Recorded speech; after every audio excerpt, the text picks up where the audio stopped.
Hello बच्चों, और question is a steel wire of length 1 metre, mass 0.1 kg and uniform cross section area 10 to the power minus का 6 metre square is rigidly fixed at both ends.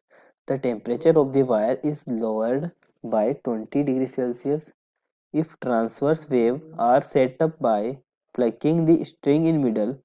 Calculate the frequency of the fundamental mode of vibration.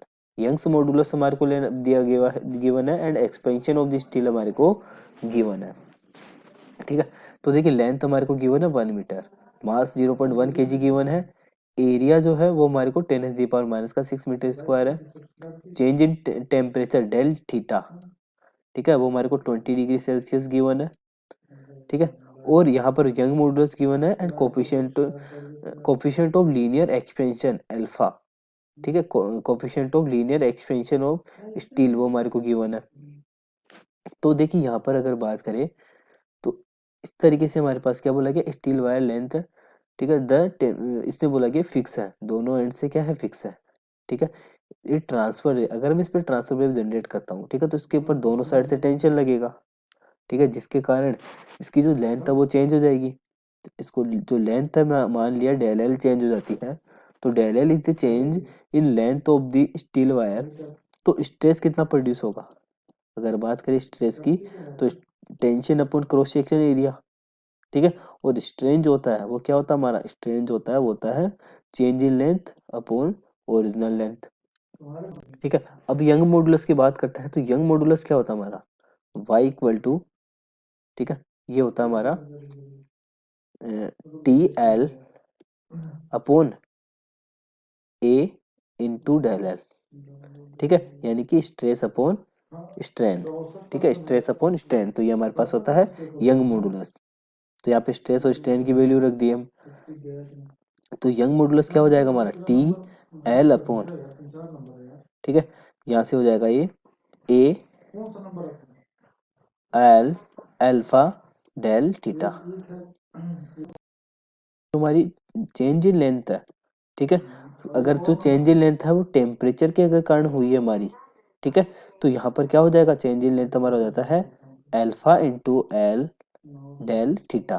ठीक है, तो temperature में changes की वजह से हमारे पास जो चेंज लेंथ में चेंज हुआ है, तो उसके कारण हमारे पास यंग मॉडुलस ये हो जाएगा। ठीक है, तो टेंशन इन स्ट्रिंग क्या हो जाएगा हमारा, tension in string T equal to हो जाएगा हमारा Young modulus A alpha del theta.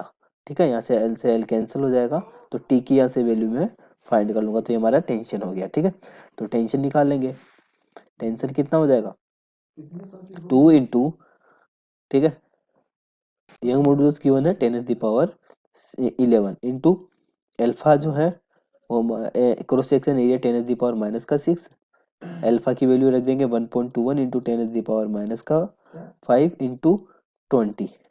ठीक है, तो यह आ जाता है हमारा टेंशन जो है इसके ऊपर लिखेगा 48.4 न्यूटन। ठीक है, लेकिन क्वेश्चन में हमारे को पूछा गया है calculate the frequency of the fundamental mode of the vibration. तो देखिए फ्रीक्वेंसी कैसे निकालता है, फ्रीक्वेंसी की अगर बात करें तो म्यू जो है हमारी मास पर यूनिट लेंथ है, तो फ्रीक्वेंसी क्या हो जाएगी 1/2L root of tension upon mass per unit length. ठीक है, म्यू हमारी मास पर यूनिट लेंथ है। ठीक है, तो यहाँ से फ्रीक्वेंसी निकाल लेते हैं 1/2 इंटू इसकी जो लेंथ है वो हमारे को 1 गिवन है। ठीक है, रूट ऑफ टेंशन कितना हो जाएगा इसके ऊपर, अगर हम बात करें टेंशन की। ठीक है, ठीक है, तो यहाँ पे टेंशन जो है अभी नहीं निकाला था 48.4, तो 48.4 मास पर यूनिट लेंथ को हम एम अपॉन एल से डिनोट करता है। ठीक है, तो मास कितना है इसका 0.1 kg।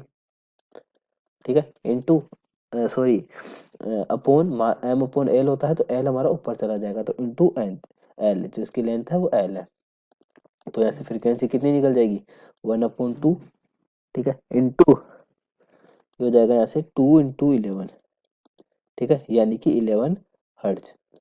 ठीक है, ये हमारी इसकी फ्रीक्वेंसी हो गए, तो ये इसका आंसर हो जाएगा।